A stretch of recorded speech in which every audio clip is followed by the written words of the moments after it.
Hey everyone, this is Julie Petway, and I am going to discuss my applied project, the titled STEM Professional Development for Gifted Educators Cluster. And I teach at Bernie Harris Lyons Middle School as a 6th grade science teacher. All right, so what I want you to do is I want you, and all of us are educators, so it won't be that hard, but I want you to picture that you're a new educator, first year. You just hung your degree on the wall in your very first classroom. You have arranged all your desks, your folders are ready for each magnificent scholar, and that they will be arriving soon. Okay, so you've done your extensive degree and all of your classes on how to teach your students. But then I want you to think about that's where the training stops. And for most of us, the quality training that we receive in school stops when we are receiving our undergrad or even now our graduate degree. And once you're in the profession, the help stops. So my goals for my applied project are to expose educators to new resources and lessons in their content area / grade in order to provide rigorous instruction for gifted students. I want to engage educators and help support them in lesson planning, especially new teachers. For my literature review, I researched the high percentage rate that new teachers leave the field. And most of the time it is because they do not receive the support that they need, and which relates to our teacher shortages, and the problems that we're seeing in school staffing problems, the decreases in school performances, and the list can go on. And my last goal is to build a community at work where educators feel comfortable asking for help. Something that I've seen is where you don't necessarily ask for help because it makes you seem like you don't have control of your class or you don't know what you're doing, and it doesn't matter on the years of experience. So what I did was I designed 5 different lessons, and I taught them in a professional development for educators. As my first data source right here shows it's my lesson plan. So this is our template that we use, and I used it for my 5 different lessons that I taught.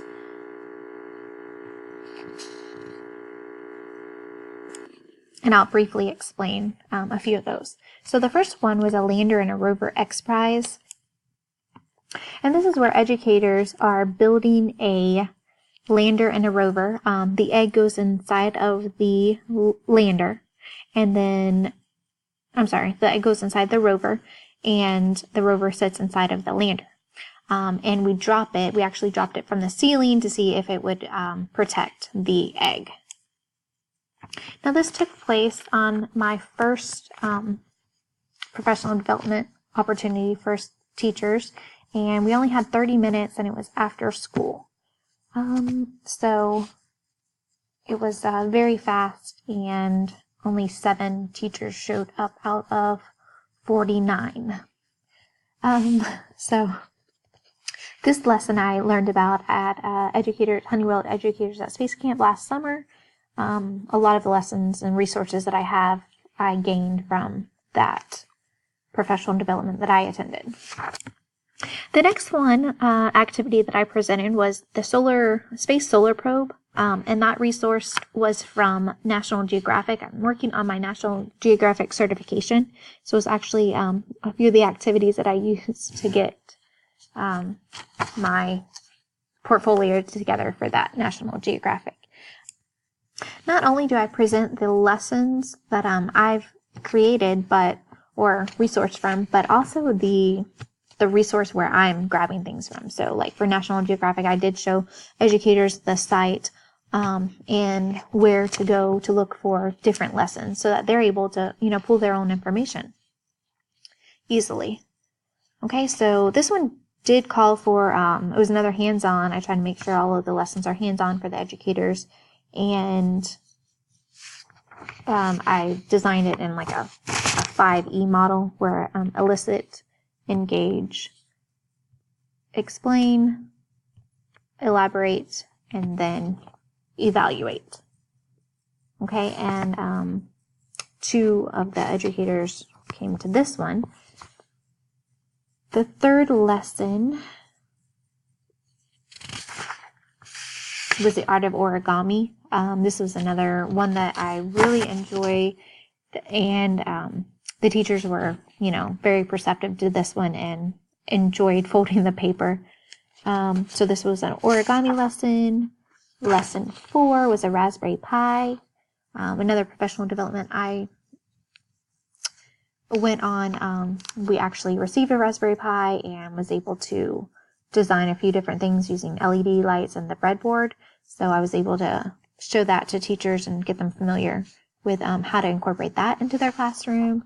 And the last one was Toys in Space. So this one was a really fun one. I have a lot of different toys. There's a boomerang paper template, ball and cup game, jump rope, climbing bear paper template, yo-yo, a spinning top, and a hand helicopter. And what you do is you basically play with all of those, and then there are videos that from the International Space Station that show how the same toys are used in microgravity. So it's a really fun way to, have students up and moving, playing with things, and then showing them the difference whenever you're actually on the International Space Station. Educator work, I made sure I took pictures and provided the materials or the products that my educators created. I did give a pre-survey, and I asked teachers to tell me about an impactful teacher professional development experience. Many of them said, when they were in college, they have listed a few of those experiences, very few from, professional, like district professional developments. Now, there are some that teachers responded for ones that they paid for, like myself, all the ones that I've attended, I've had to pay for, and they've been, extraordinary. Have you ever had options to choose from at teacher PDs? That's something I wanted to incorporate. It was very difficult to do just because I was the only one presenting the information. Now, I was able to give additional support or like more resources than just what I presented, but it was hard for me just to like send out a list of, PDs that teachers can choose from and then attend. And then overall, do you enjoy learning new techniques? All the teachers said yes, that's why they were sending in or came to the PDs. And then paint me a picture of your perfect teacher PD. One teacher did say that their perfect PD would be, a lot of different options. It's very interactive, hands-on, and you're not sitting just receiving all the information. Poll Everywhere is a resource I used to evaluate some of my teachers at the end of the presentation. And this one just asked, give me one word that describes this professional development experience. I had engaging twice. It was educational, interactive, outstanding, quick, because we did only have 30 minutes and I did stick to the time. So very, just as a word cloud, and it displays on the screen. And I also showed teachers on how to use that for exit tickets or even quick, brain cranks whenever kids walk into the classroom. So the STEM professional development timeline, I did sketch out, each day that I will be presenting, and I made teachers aware of that so that they're able to attend, hopefully. A few of my professional developments that I went to was a NASA STEM conference in Warner Robins. That was in September. Kennesaw State University held a Raspberry Pi professional development for educators, that's where we actually received a Raspberry Pi for our classroom.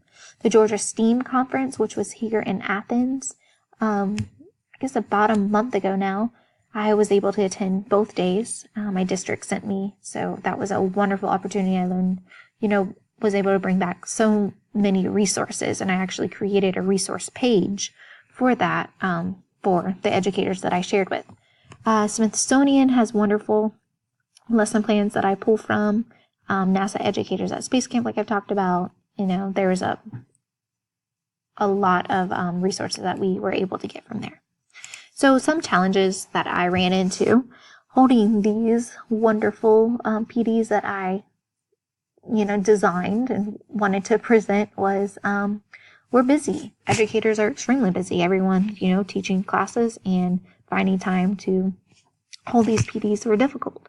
I held one after school, and the only way basically I could get teachers to come was to, bring in pizza and soda so that, 7 teachers showed up.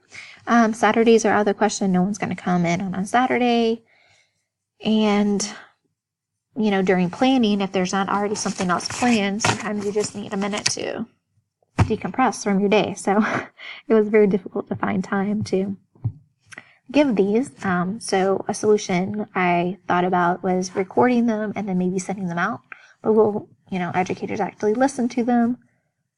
So I've did 5 this semester. And I'm looking at, different ways to expand on them, but not take up, educators' time whenever there's so much other things that we need to do. So other than that, that is my applied project. Turned out, I think very well. It was nice to present to educators. I'm able to give them that insight and even tell them some things that I changed from the original plan. And then I was able to observe one teacher actually presenting to her class on on the resource that I gave her. So it was a nice change, but still lots to grow on. So thank you.